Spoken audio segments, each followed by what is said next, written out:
bonjour à tous. Alors, je suis Mélanie Perrier, artiste, chorégraphe, d'où je parle aujourd'hui, plutôt du côté de chercheur, co-directrice du laboratoire du geste et donc chercheuse à l'Institut ACT, l'Université Paris 1 Panthéon-Sorbonne. Voilà. Alors, je vais refaire un petit détour sur ce qu'est peut-être la partition aujourd'hui. C'est vrai qu'on en a parlé tout à l'heure. Lorsqu'on parle partition, on entend effectivement tout de suite l'écho musical qui a effectivement largement investi ce champ qui est la partition. Mais effectivement, force est de constater qu'à partir des années 60, d'autres disciplines, notamment le théâtre, la danse, que je connais effectivement plus, et aussi et surtout les arts plastiques, sont venus investir un peu cet objet qui est la partition. Alors, ce qui est intéressant dans ces glissements disciplinaires, c'est que, du moins du côté de la musique, c'était plutôt relayé jusqu'alors à un principe de conservation ou de composition, mais à partir du moment où ça a glissé dans d'autres champs disciplinaires, ça s'est ouvert à d'autres formes d'effectuation. Et c'est là où ça commence à nous intéresser davantage, en tout cas aujourd'hui. L'artiste n'est plus celui qui nécessairement réalise ou exécute, mais va proposer désormais un champ de possibles à ses spectateurs.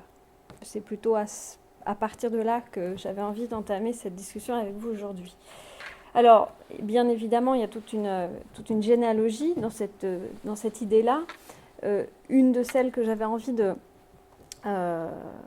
poser cet après-midi, c'était évidemment Laurence Weiner, qui, d'une certaine manière, est dans le droit fil de notre ami Marcel Duchamp, qui, quand même, a été le premier à annoncer la disparition de l'objet. Et donc, Laurence Weiner va poursuivre un peu ce chemin en 68, où il synthétise le fait qu'il y ait des nouvelles attitudes désormais sur le fait que l'artiste peut construire la pièce peut être réalisée et la pièce peut ne pas être réalisée. La partition devient ainsi un véritable outil, et c'est en cela que j'aime bien ce changement de terme, outil protocolaire, permettant aux artistes de symboliser un processus, on y reviendra, et donner forme à une action ou à une expérience dont ils fixent les règles, mais dont l'exécution ne leur appartient plus directement ou totalement. Citons tout de même sur cette petite généalogie 59, donc on est même 10 ans avant, Alan Capro, dans son meeting 18 Happenings in 6 Parts, qui reprend ce principe de partition, c'est vraiment son geste à lui, avec une série d'instructions qu'il confie aux spectateurs dans une organisation d'événements simultanés, et nous dit-il, il souhaite ainsi accroître la responsabilité du spectateur. La partition fonctionne dès lors comme un document ouvert, présentable sous des formes différentes, au fur et à mesure des décennies. Énoncé textuel, signes graphiques, éléments visuels. Elle invite ainsi à un déchiffrement, une exploration, voire une activation. Elle devient ce que Julie Sermon, assez récemment, a nommé matrice, et le terme qu'on est là dans ces inventions de terminologie, matrice me semble être aussi assez heureux, nous dit-elle, ce milieu où quelque chose prend racine, se développe, se produit. De la sorte, la partition ne remet pas en question le statut auctorial de l'artiste, mais témoigne davantage d'une modification de son rapport à la composition et à l'exécution de l'œuvre. En tant que matrice, la partition génère donc une œuvre potentielle, des œuvres potentielles, et s'enracine dans le champ de l'expérience. Cela n'est pas sans poser dès lors deux questions, bien plus évidemment, mais celle de son exposition et celle de sa conservation. Citons brièvement, le FRAC Lorraine a été la toute première institution, dès le début des années 2000, à inclure des partitions et des statements d'artistes dans ses collections permanentes. Au point qu'aujourd'hui, une section entière intitulée « What is not visible is not invisible » regroupe 9 artistes et une autre qui s'intitule « Le moins du monde ». D'un point de vue international, rapidement, le MoMA s'est saisi de l'enjeu de la conservation et de la collection de partitions, tout comme le Tate Modern à partir de 2003. Donc ça commence à s'inscrire. Les partitions et les œuvres protocolaires confirment en somme l'un des nouveaux paradigmes de l'œuvre contemporaine, celui de révélation d'un état potentiel des choses et des relations. Au-delà de sa conservation, comment le champ curatorial se saisit de cette nouvelle non-matérialité artistique pour réinventer l'exposition. Alors exposer sans voir, évidemment, ça pose quelques questions. L'exposition de l'œuvre, lorsqu'elle est invisible ou protocolaire, devient une modalité de cette œuvre. Avec les expositions sans objet, tous les éléments du cadre deviennent signifiants. Et en désignant l'absence de l'œuvre, évidemment, ça renforce la présence du système. Mais si on reprend une des définitions, notamment de celle de Jean d'Avalon, sur ce qu'est une exposition, l'exposition, nous dit-il, en tant que telle, est bien au service de ce qu'elle montre. Aborder l'exposition comme un média revient à inclure la visite et l'instant de lecture comme mode de son fonctionnement. Jusqu'ici, rien d'exceptionnel, mais filons un peu cette idée-là. Mais à la différence donc, d'une exposition qui présenterait un ensemble d'œuvres matérielles, ces formes protocolaires nous invitent à faire désormais la différence entre offrir un espace de visibilité pour des formes et montrer les formes. Exposer des partitions bouscule le paradigme de l'exposition en la transformant en une création d'espace à investir et à faire exister par le visiteur, et non plus un recueil d'œuvres fabriquant un monde déterminé. L'exposition devient plus que jamais un lieu critique de construction du visible, même lorsqu'il n'y a rien à voir.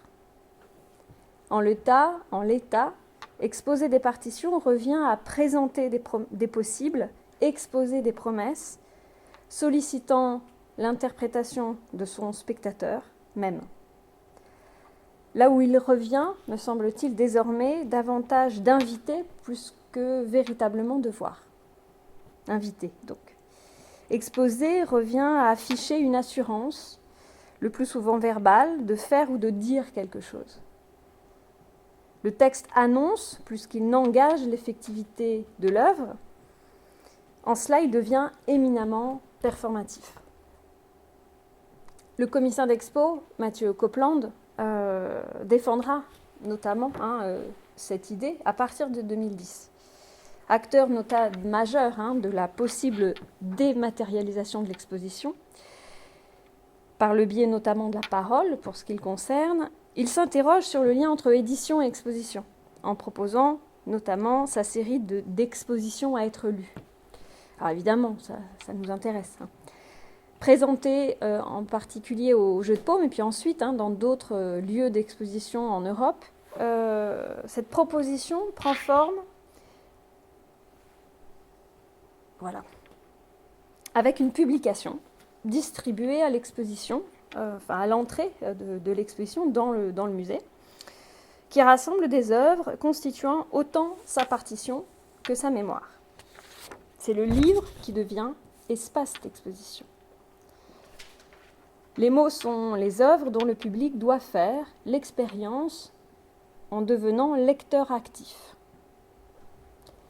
Ici, l'œuvre se compose de textes écrits par des artistes pour être lus à haute voix par les spectateurs. L'exposition devient une forme vivante, intellectuelle, autant que corporelle. L'utilisation ici du oral, du mot, questionne la gestuelle de la parole et son inscription dans l'espace d'exposition. Alors cette parole de chacun, de chacune, s'impose alors comme un geste matériel. Au travers de la lecture, la texture du mot, autant que ses qualités orales, c'est précisément ça qui va imprégner dans un premier temps l'espace et le temps.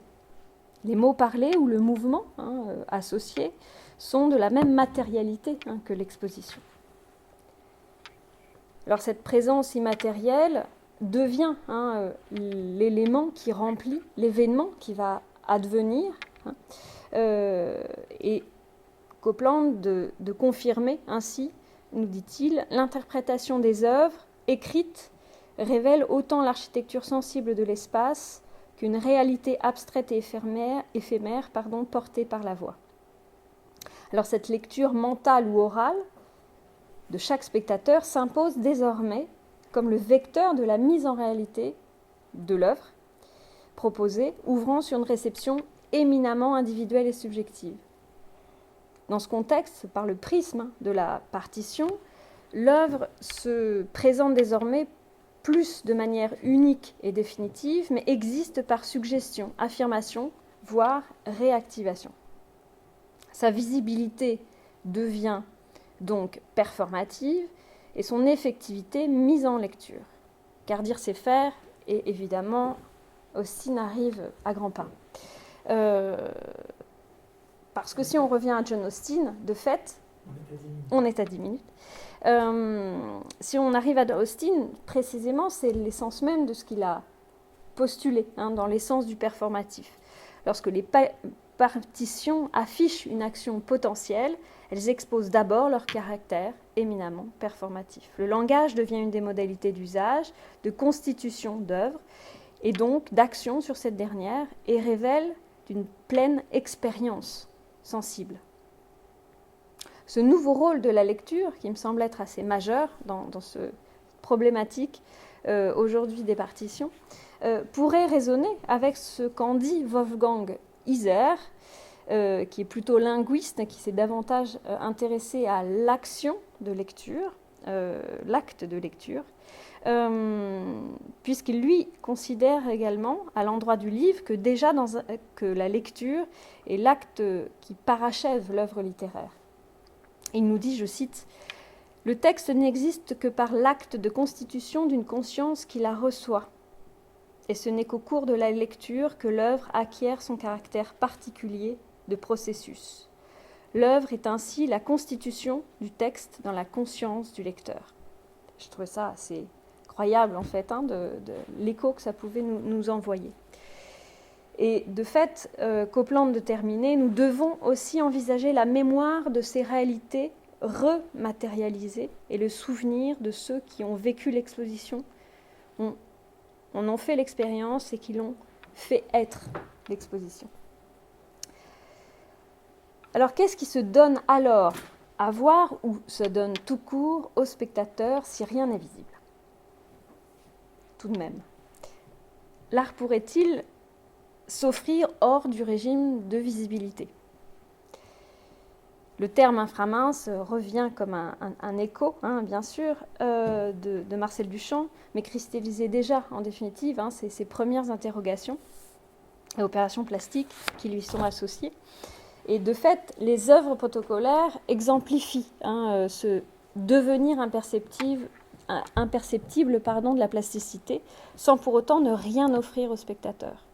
Là encore, 68, Lucie Lippard nous confirmait la dématérialisation de l'art dans son ouvrage majeur, réévaluant déjà les contours de l'effectivité de l'œuvre, le produit de l'art se muant en démarche, l'immatériel, le sans trace, l'évanescent, et la production devenant davantage celle de gestes ou d'attitudes. L'immuable est donc déplacé au vivant, dont ces potentialités ne sont plus nécessairement celles du moment de l'exposition. On assiste à ce que l'œuvre et son effectuation et l'exposition ne soient pas forcément dans le même temps, ni forcément dans le même espace. Comment l'œuvre peut-elle être sans insister sur sa présence ? Comment la disparition d'une forme matérielle ou immuable peut-elle devenir l'autre nom de la manifestation ? Ces interrogations ouvrent alors sur des possibilités et des modalités de construction d'intensité artistique par soustraction de visibilité et augmentation d'activité du spectateur notamment. L'œuvre annonce sa pleine dimension perlocutoire, c'est-à-dire qui se produit par énonciation. Par leur forme désormais processuel, les partitions bouleversent les coordonnées spatiales, temporelles, physiques, sociales, politiques de l'œuvre, en conférant au public définitivement un rôle nouveau. Elles deviennent, dans le droit fil des mutations de la performance, je cite, une texture métaphorique qui représente un état providentiel des choses, suggérant la possibilité de changement et de transformation à travers l'itération. Un exemple m'intéresse aussi à vous proposer, qui est une exposition dont j'ai été commissaire il y a maintenant quelques années, puisque c'était en 2011, qui s'appelait Œuvre mode d'emploi, qui, je l'espère, va nous permettre de revenir sur ces questions curatoriales. Quelle était cette exposition ? Elle consistait à exposer 103 partitions, protocoles d'œuvres émanant du champ artistique essentiellement plastique ou chorégraphique, allant de 1969 à 2011. Ce sont donc 103 fenêtres potentielles sur des œuvres matériellement invisibles qui composaient l'exposition. Elles étaient présentées sans distinction, sans hiérarchie, et c'était donc 103 feuilles exposées sur les murs, qui énonçaient par écrit des actions, des gestes, des contextes pour une possible réalisation. L'exposition était basée sur 2 principales sources, l'intégrale de la Toolbox numéro 1, dont j'en avais peut-être parlé ce matin, portée par Entre-deux, qui réunissait 82 œuvres outils à réaliser par le spectateur dans différents lieux publics, et les 2 premiers numéros de la revue Véhicule, qui se veut être une revue plastique rassemblant des partitions inédites d'œuvres à réaliser ou à faire. Cette exposition se proposait de questionner déjà ce qui sera encore visible de l'œuvre, alors que sa structure se voit scénarisée, de manière plus ou moins lisible d'ailleurs en fonction des propositions.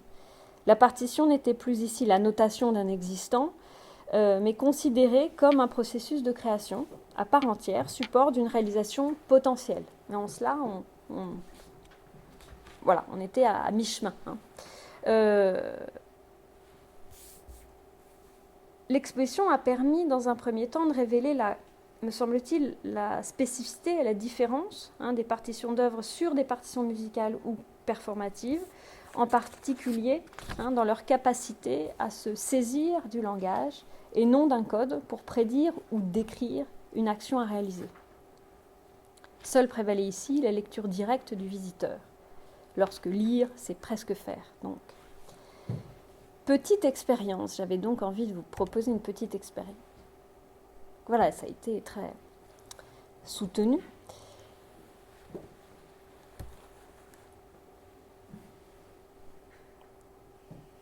Alors cette proposition de Jan Korp était une des œuvres prescriptives exposées. Vous venez donc de faire le contraire de ce qui a été indiqué précisément parce que cette partition a été exposée, présentée sous vos yeux. Exposant un interdit, voire un impossible, cette partition antiphrase énonce le contraire de ce qu'elle souhaite produire. Il nous faut la lire pour comprendre que nous devions ne pas la lire. La lecture participe pleinement de cette effectuation performative. Alors, c'est un concours de circonstances, mais j'ai choisi le geste 1 d'Édouard Boyer. J'en avais plein, mais voilà. Donc, autre partition qui faisait partie du corpus de véhicules. Je vous laisse la lire. Je ne vais pas la lire. Mais on voit suffisamment. Je vais être obligée de la lire. Si tu veux, je peux la donner. Alors, d'une main, quelqu'un brandit devant lui un revolver, à la hauteur de ses yeux, en tenant l'autre bras dans son dos, paume ouverte. La jambe du côté du bras tendu est devant l'autre. Sa tête est droite et tournée vers le côté du bras déplié. Ses yeux sont fermés et sa bouche est ouverte. première partie, je dirais, de ce document, hein. Deuxième partie en vert, plus là, un peu là, le métatexte. Hein. Édouard Boyer invente un geste, le geste 1, dans le seul but de le promouvoir. Le geste 1 est une posture du corps définie par écrit et qui s'expose à l'appropriation. Le geste 1 n'a pas de sens propre ni d'usage propre. Il existe et se présente comme disponible. Alors, ici, la partition fonctionne évidemment différemment. Hein. La prescription adopte des contours comme beaucoup plus descriptifs, hein, et précise ce qu'il convient ici de tenter peut-être de faire. Le geste décrit vaut à la fois pour lui-même, y énoncer une chose et déjà la faire exister, et à la fois comme partition à suivre sur un mode presque chorégraphique. Hein. On voit le dépliement, ou en tout cas la construction du fameux geste. L'écrit s'impose comme forme exposée, hein, sujette à l'appropriation, comme nous y invite l'artiste. On entend appropriation et pas activation, c'est aussi intéressant. Il faut lire le geste, le texte pour faire le geste, ou du moins le voir. Hein. À nouveau, hein, la place de la lecture est assez déterminante. Ah oui, disons, c'est trop vieille cette exposition, hein, on ne voit pas bien. Je vous lis alors une troisième partition de Toolbox, cette fois-ci également, qui nous vient de Yann Le Guenec, qui nous dit « Triptyque des formes primaires. Cercle. Dans un buisson ou un bosquet, disposez 8 morceaux de sucre afin qu'ils forment un cercle du point de vue de l'installateur. Carré. En ville et sur un sol sombre, disposez 10 spaghettis crus afin de former une grille carrée composée de 16 cases. Triangle. Sur une plage, disposez des galets en un triangle plein afin qu'un des sommets soit le plus clair possible par contraste avec la base opposée qui regroupera les galets les plus sombres. » Petit métatexte quand même, qui nous dit que ce copyright 95-2006 Yann Le Guenec, mais en dessous, copyleft, cette œuvre est libre, vous pouvez la redistribuer et ou la modifier selon les termes de la licence art libre. Vous trouverez un exemplaire de cette licence sur le site copyleft attitude, http, etc. Alors cette troisième partition, alors on pourrait voilà, l'idée n'est pas de faire une typologie, mais c'est assez intéressant de voir les différences. Elle est clairement descriptive, encore un peu différente, hein, que la précédente, et elle fonctionne comme véritablement un mode d'emploi indiquant les contextes à trouver, les actions à faire et même la forme à atteindre, ce qui est un peu nouveau d'une certaine manière par rapport aux précédentes. Hormis sa réalisation donc éventuelle, observons combien la valeur performative de cette partition est à l'œuvre. Déjà, par la lecture même de ces 3 énoncés, 3 formes se sont assez rapidement construites, à minima dans notre tête, au point que nous pourrions présenter cette œuvre comme précisément perlocutoire, rendant sa réalisation matérielle presque caduque. Alors, pour finir, exposer des promesses revient donc à espérer entendre ou lire du visible. Tant les propositions curatoriales de Mathieu Copland que l'exposition mode d'emploi nous invitent donc à élargir 2 champs, celui de l'exposition et celui de l'œuvre. L'exposition pourrait désormais se réaliser uniquement dans l'esprit de son spectateur, une exposition d'un tout par le sensible. Elle n'est autre que le lieu d'une expérience, là où désormais le spectateur devient l'hôte. L'œuvre protocolaire, par contre, se révèle plus inclusive que jamais. Poser une adresse de plus en plus individuelle comme modalité et condition de sa réalisation, achevant ainsi la prescription du Champienne. Il y a le pôle de celui qui fait une œuvre et le pôle de celui qui la regarde. Je donne à celui qui la regarde autant d'importance qu'à celui qui l'a fait. Voilà. Merci. Paf.